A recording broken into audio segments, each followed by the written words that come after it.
While President Obama's re-election campaign is busy raising the money it will need to do battle with a super-funded Republican opponent who will be strongly backed up by super PACs, the Republican presidential candidates are doing battle with each other in a way that can only help the president. If Mitt Romney is to get the Republican nomination for president, it will only come to him after being battered like this by his chief rival, Rick Perry.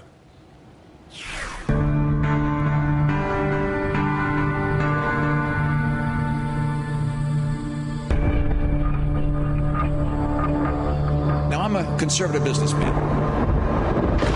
Time and again, the White House has pointed to the Massachusetts law as the model for its Obamacare. I agree with Mitt Romney. He's right. Jimmy Carter is throwing his weight behind Mitt Romney. Those who follow the path that we pursued will find us the best path. I like mandates. In my book, I said no such thing. I stand by what I wrote. Noting that the line about doing the same thing for everyone in the country has been deleted. Why, if it's good for Massachusetts and it's working in Massachusetts, would you apply it to the rest of the country? I would. Romney has flip-flopped on so many issues. I didn't change my mind. Now I'm running for a different office. We'll end up with a nation that's taken a mandate approach. There are a lot of reasons not to elect me. He's right.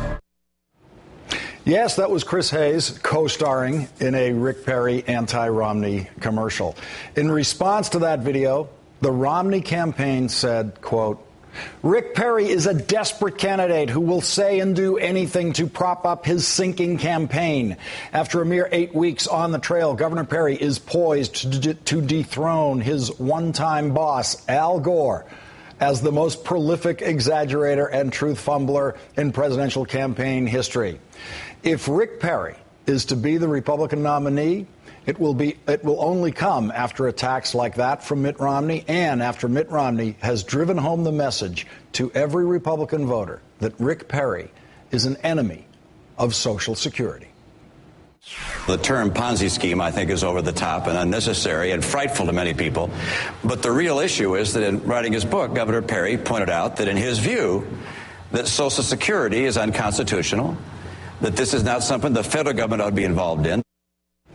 Joining me now is Howard Feynman, editorial director for the AOL Huffington Post Media Group and an MSNBC analyst. Thanks for joining me tonight, Howard. Hi, Lawrence. Howard, the Obama campaign has to be sitting back, looking at those videos and just thinking, oh, boy, they are doing the job for us. Well, I think their only concern is that the Republicans are just going to use up all their ammunition on each other. And, a couple of weeks, it's gotten so nasty in the last few days. Yeah, I think the White House, I know that the Democratic strategists and Obama strategists around them are saying, guys, on the Republican side, you keep it up. We love the creativity and the edge of that Perry ad. Let's see more. Let's see a lot of them on both sides. Let's see more nasty comments from the Romney spin doctor. Let her rip. Howard, it's interesting to watch those two, Perry and Romney, when you're considering what the ticket's going to look like, because with Republicans, you can usually look at the top 2 or 3 and look at your whole ticket there somewhere. Somewhere there's the presidential nominee, and somewhere in there is the vice presidential nominee. But the shots they are throwing at each other seems to already be ruling out the possibility of a Romney-Perry ticket.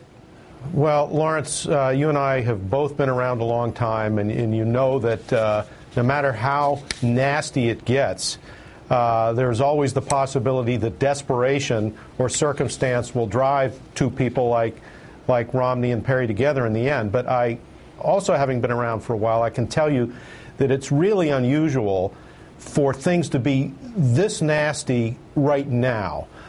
You're talking stuff that is normally closer to, the time of the actual voting. Yes, the Republican schedule's been moved up somewhat. Voting's going to start maybe as early as, January 3rd, maybe even earlier than that.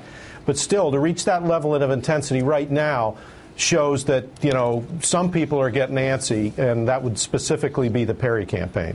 Well, and the Perry campaign, let's take a look at the latest Washington Post Bloomberg poll. They're hosting tomorrow's debate among the candidates. 24% for Romney, 16% for Kaine, which is something of a surge.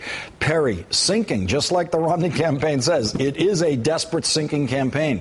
They're down to 13% going into that debate tomorrow, which I think may have something to do with how hard-hitting that video is the Perry campaign knows that it is very unlikely now for Perry to land the kind of shots in the debates that they would like to see him land, and so they have to script those videos in order to have any kind of impact against Romney. I think that's a good explanation, Lawrence, but I think the debate will matter. And I think the other thing Rick Perry's trying to do is stay in the conversation as the main alternative to Mitt Romney. It's got to be infuriating, and I know it's infuriating to the Perry campaign people, to the Kaine campaign people, to everybody else on the Republican side. If you looked at that poll, Lawrence, you saw that Mitt Romney trails no opinion by 5 percentage points. So he's the weakest frontrunner in modern history, and yet none of the others seem to really be able to get much traction against him. And in talking to one of Rick Perry's top strategists the other day, I said, look, you know, where are you guys going with this? I mean, things are not going great. He said, look, Howard, it's going to be the shape of this race is Mitt Romney against a conservative. Now, he didn't say Mitt Romney against his guy, Rick Perry. What he was saying is that the structure of the race is such that somebody on the Republican side is going to emerge as the main competitor to Mitt Romney, and we still don't know who that is. And there's one other drag on the Romney candidacy, as we saw emerge this weekend. It's something we've always known about, and it's talked about mostly off camera, but we saw Pastor Robert Jeffress, who was on with Chris Matthews earlier tonight, saying this, creating a big firestorm around Romney's religion. I believe Mormons are good people. I alluded to that in the introduction, but I don't believe that they are Christians. When all other things are equal, we prefer competent Christians to competent non-Christians who may be good moral people like Mitt Romney.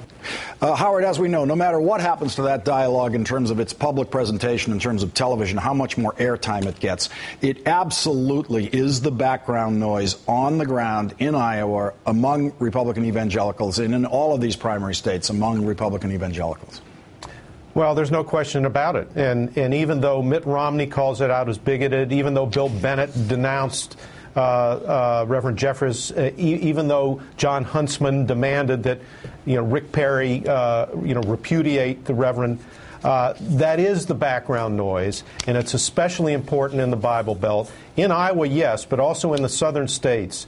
And that's one reason why when Haley Barbour didn't run, and when Governor Mike Huckabee didn't run, and so forth, that Rick Perry, sitting over there in Texas, says, I've got an opportunity to get in this race because there's no way the Southern Bible Belt Republicans will vote for a Mormon. That was part of his calculation from the beginning, even if he and his aides didn't say it. Howard Fineman, thank you very much for joining me tonight. Thanks, Lawrence.